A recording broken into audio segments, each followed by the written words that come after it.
Toko Kopi Tuku sudah berjalan di hilir, aku perlu menyiapkan sebuah backend atau sebuah support system buat Tuku untuk menjadi lebih besar lagi. Namun rasanya sayang kalau itu hanya dinikmati sama Tuku saja. Makanya aku membentuk beragam dengan message saya keberagaman kopi Indonesia. Bahkan aku di situ membuat nama Berangan Ragam Rasa karena aku pengen bermimpi berangan tentang keberagaman rasa Indonesia ini dan bagaimana ini membuat kita menjadi punya kekuatan yang sangat besar buat Indonesia yang lebih baik gitu melalui industri kopi. Dan akhirnya aku juga belajar melalui industri gula aren.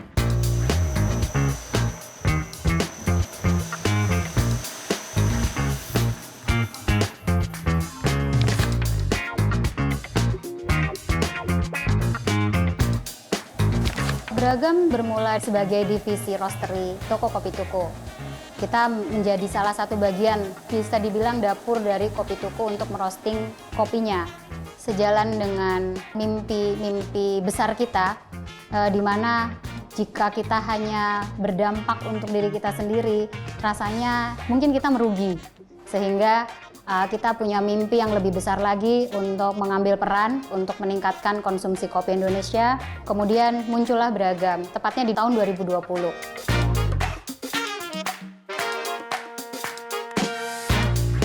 Visi misi Beragam itu sebenarnya adalah untuk melakukan eksplorasi terhadap kopi terbaik Indonesia. Jadi tugas kita adalah mengambil peran untuk terus mengeksplorasi kopi terbaik kita Indonesia yang salah satunya kita bisa temukan di Kopi Tuku. Di Kopi Tuku adalah 100% kopi terbaik Indonesia. Visi kedua adalah untuk meningkatkan konsumsi dari gula aren Indonesia. Karena gula aren adalah cita rasa lokal Indonesia dan Kopi Tuku terkenal dengan es kopi susu tetangga di mana ada rasa gula aren. Ada cita rasa lokal di situ.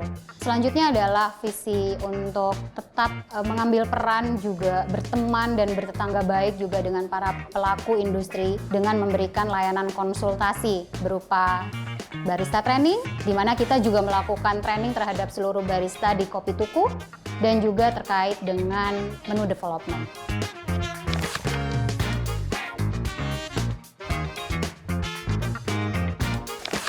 Perjalanan biji kopi tidak sesederhana seperti saat kita minum kopi sebenarnya. Sedikit cerita bahwa kopi datangnya dari kebun kopi, kemudian dipetik oleh petani, kemudian juga diolah di proses pengolahan pasca panen oleh para pengolah kopi, baru dikirimkan ke Beragam sebagai roastery. Kemudian di Beragam pastinya ada proses yang panjang lagi, tentunya melalui dari berbagai proses quality check saat hasil roasting, kemudian kita melakukan quality control dan baru kita packing dan sampai akhirnya kita bisa distribusikan ke toko Kopi Tuku dan juga coffee shop lainnya. Di balik perjalanan panjang biji kopi sampai diminum oleh pelanggan, sebetulnya ada banyak cerita di mana semua mengambil peran. Yang kita tahu ekosistem kopi ini kan dari hulu ke hilir gitu. Jadi ada dari petaninya yang melakukan budidaya terbaik seperti apa sih gitu. Kemudian dari pengolahnya juga sampai kepada roasterinya. Jadi semua stakeholder yang ada di industri kopi ini sebetulnya mengambil perannya masing-masing.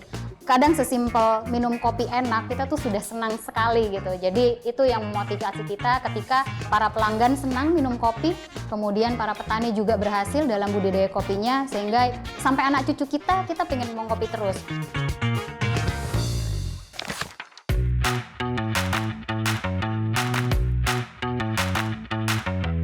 Sama halnya dengan kopi ya, gula aren sendiri ternyata sebagai cita rasa lokal Indonesia banget, itu cukup unik. Perjalanan gula aren itu diproduksi sampai bisa kita cicipi dengan manisnya tidak semanis itu gitu. Kalau saya rangkum sebenarnya ini semua tentang bagaimana perempuan punya andil besar, bagaimana teman-teman di remote area itu juga mengambil peran besar. Jadi prosesnya panjang sekali, banyak hal juga yang bisa kita lakukan untuk meningkatkan pertama mungkin kapabilitas teman-teman farmer ya, teman-teman petani gula aren.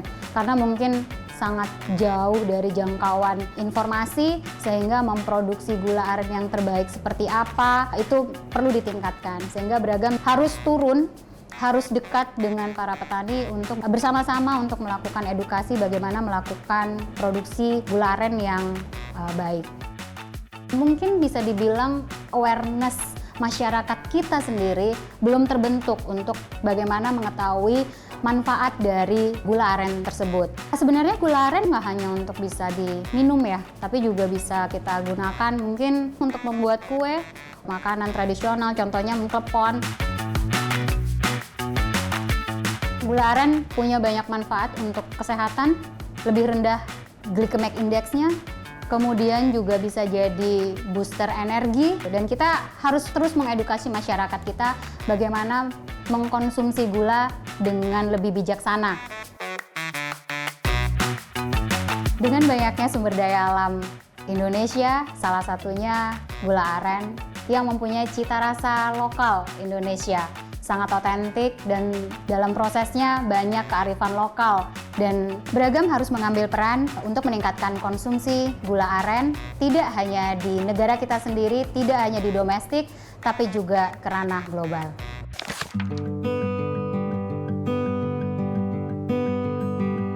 Kalau ngomongin kisah sukses, pastinya banyak banget pembelajaran dari sebelumnya. Nah, edukasi-edukasi yang berkelanjutan ini yang sebenarnya mungkin bisa menghasilkan sesuatu. Salah satunya, semenjak kita memperkenalkan kantong creamer dan sejak memperkenalkan cup 100% daur ulang, Tuku terus-menerus memberikan informasi kepada tetangga Tuku tentang pentingnya inisiatif dalam pengurangan penggunaan plastik. Ya awalnya, tetangga Tuku juga ada sih yang mengutarakan kekecewaannya karena melihat desainnya memang jauh lebih sederhana dari yang sebelumnya. Bahkan ada yang bilang seperti cup Starling. Tapi kalau misalnya ditelaah lebih detail lagi, di sini masih ada identitas Tukunya kok, dengan ada embosnya Tuku dan ada embos daur ulang 100%. Tapi jangan sedih, justru di sini Tuku mengambil kesempatan untuk mengajak tetangga Tuku berdiskusi langsung untuk menekankan pentingnya penerapan bisnis yang berkelanjutan dan ramah lingkungan. Walaupun estetika produk dan keuntungan finansial itu penting, tapi kita berupaya untuk menyeimbangkan antara praktek etis dan tanggung jawab sosial. Maka dari itu, kami memprioritaskan upaya-upaya berkelanjutan dan dampak jangka panjang dengan penggunaan bahan yang lebih ramah lingkungan. Kami percaya tetangga yang baik akan saling menjaga untuk memastikan keberlanjutan dan memberikan dampak positif bagi para pemangku kepentingan.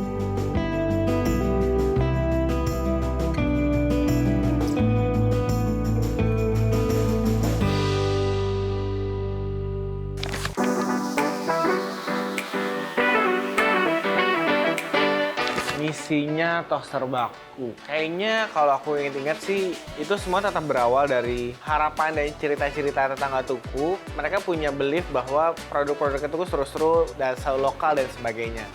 Nah, dengan adanya toaster baku tuh aku merasa itu adalah the way kita meng-extend bagaimana IP brand Tuku itu bisa dimanfaatkan tidak hanya di kopi dan gula aren, tapi untuk produk lokal Indonesia yang lainnya.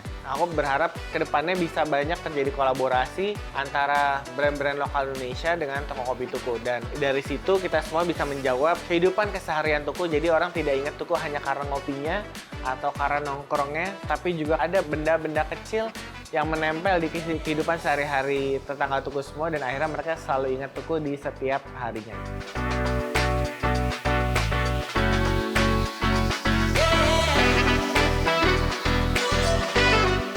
Aku belajar dari pengalamanku 9 tahun mungkin di Tuku dan 14 tahun di industri F&B. Kalau aku bisa share di sini, memang aku sebagai pelaku usaha aku lebih cenderung ke bagaimana membangun produk yang baik. Namun aku mungkin di sini pengen share bahwa produk yang baik itu tidak selalu menjadi produk yang paling enak, paling unik dan sebagainya. Tapi sebenarnya yang kita butuhkan untuk bisnis ini berjalan dengan baik adalah produk yang benar-benar menjawab kebutuhan dari konsumen. Mungkin terkadang aku pun sempat lupa dan akhirnya membuat aku menjadi besar sekarang adalah ngobrol ke konsumen yang lebih deep, menggali yang lebih spesifik sehingga kita bisa lebih tepat dalam membangun produk kita. Dan tidak lupa setelah kita punya membangun produk tersebut, lately aku lagi berusaha mengingatkan ke beberapa teman-teman bahwa untuk berpikir scale up sebaiknya dipikirkan sejak dini, karena membangun usaha kesulitannya itu satu hal, namun mengembangkan usaha dan mempertahankannya itu juga hal yang tidak kalah rumitnya lagi. Jadi aku harap pasti banyak sekali teman-teman yang punya ide baik, punya keinginan untuk membangun usaha yang lebih besar.